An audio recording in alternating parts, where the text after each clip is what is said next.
I see it Why as have you mentioned crazy. bacteria in a conversation about refugees? You won't believe this one. A caller actually compares refugees to bacteria. Yes, seriously. And James O'Brien isn't having it. This clash says everything about the toxic rhetoric shaping today's debates. Before we dive into the full story, comment where you're watching from, and don't forget to like and subscribe so you don't miss the next one. David is in Thanet. David, what would you like to say? Yeah, I can't figure out why there's certain things you can't figure out, like these people that on safe territory in France or in Germany or whatever, and they want to get over here. They're on safe ground. They would be taken in. They would be accommodated.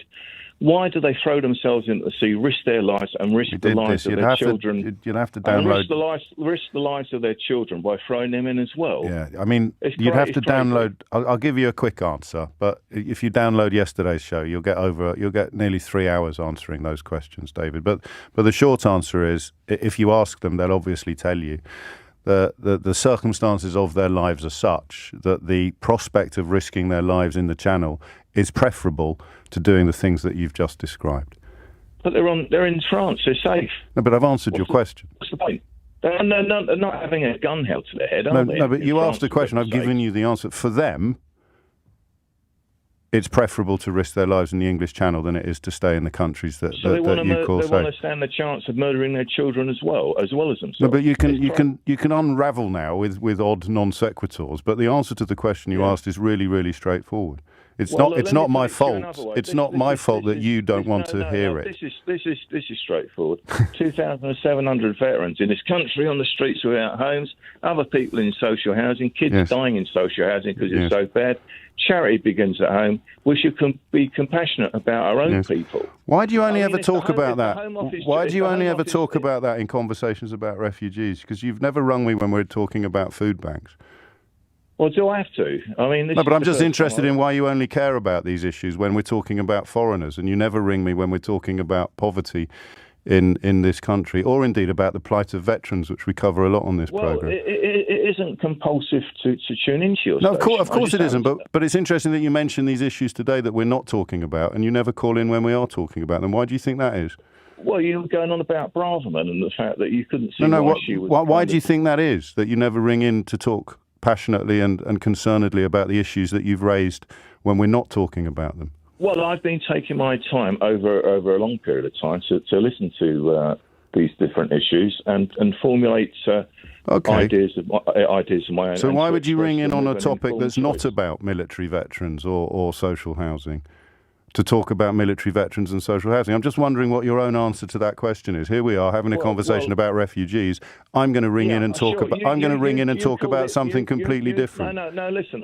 I am listening, David. I think that's the problem. You called it an invasion. No. Suella Braverman did. All right. I think that's a disgusting word to use. It's not. No. But the way it was portrayed was as though, it's bad for her to say it's an invasion. Well, I think it's a disgusting word to use. No, quiet. A large number of hornets. Did you just tell me to be quiet? A large number of hornets. Did you just tell me to be quiet? A large number of hornets or bees flying through your window at any time could be seen as an invasion. Right, yeah, you carry on. But they don't necessarily want to murder you. You've left a ruddy window open. Okay. If you've got a wound on the side of your leg and bacteria get in there, it's nothing personal. It's just bad luck. So you're comparing refugees to bacteria? No, but you are. You've done that straight away because I know where you're coming from. Okay. Yeah, you're deliberately doing that. Okay, just run me through that, David. I just see them. I will. I see. Why have you mentioned bacteria in a conversation about refugees? Because of the word invasion. Well, but I'm objecting to that word. You're defending it. Yeah, a large number of. So why have you mentioned the word bacteria? I have listened to you, David. I think that makes one of us. A large number of anything can be qualified as an invasion. Only if it's a threat. No, it doesn't. Large numbers, pal. You never talk about an invasion of Good Samaritans, do you? Or an invasion of angels. Well, look, let me put it to you this way: the news usually is depressing because most news is bad news, and David, you're people pretty are listening. bad news yourself. People are listening. I'm sure they are. But why Just do they stop throw now, themselves? David. Why do they risk their lives and their children's lives when they're already on? I've safe already land? answered that question. You don't particularly want to. I've already answered that question, David. It's crazy that they do it. Yes, but we've answered the question why. It's preferable to the alternatives. Well, I say again, charity begins at home. We Except shouldn't be it doesn't, too worried though, about for you, them. does They're it? already on safe.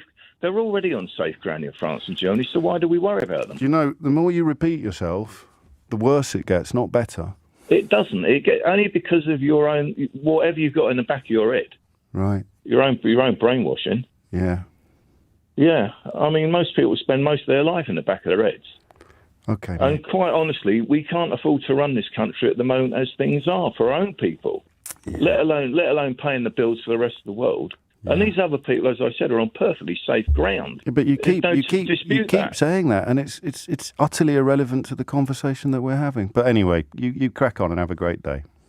Oh, well, good day. All right. So let's break down what just happened here. David starts off with the classic talking point. Why risk your life crossing the channel when you're already safe in France? And James O'Brien gives him a perfectly reasonable answer. Because for many refugees, even that dangerous journey feels safer than staying where they are. But instead of processing that, David's brain just rejects it on impact. Then comes the predictable pivot. Suddenly it's all about veterans, social housing, and charity begins at home. But as O'Brien points out, David never calls in to talk about those issues when they're the main subject. He only raises them when the conversation turns to refugees. That exposes what's really going on. These aren't genuine concerns, they're rhetorical shields. And when pushed further, David completely unravels. He starts comparing refugees to hornets and even bacteria. That's not just dehumanizing, it's absurd. O'Brien calmly dismantles it, pointing out that David has literally equated human beings with disease. And instead of owning it, David lashes out, accusing O'Brien of deliberately twisting his words, when in fact he said it himself. From there, it's the same tired loop. They're safe in France. Charity begins at home. We can't afford it. Over and over again. And when O'Brien explains that repetition doesn't make an argument stronger, David cries brainwashing, which is ironic, because he sounds like he's reciting a script straight out of Nigel Farage's playbook. This is what makes the exchange so revealing. It's not just about one caller, it's about how misinformation gets absorbed and repeated, until people genuinely believe it's their own reasoning. But when challenged with basic logic, the whole thing collapses. What do you think? Was this one of O'Brien's most devastating takedowns? Drop your thoughts in the comments. I'd love to hear what you make of it. Stay sharp, stay informed, and I'll catch you in the next one.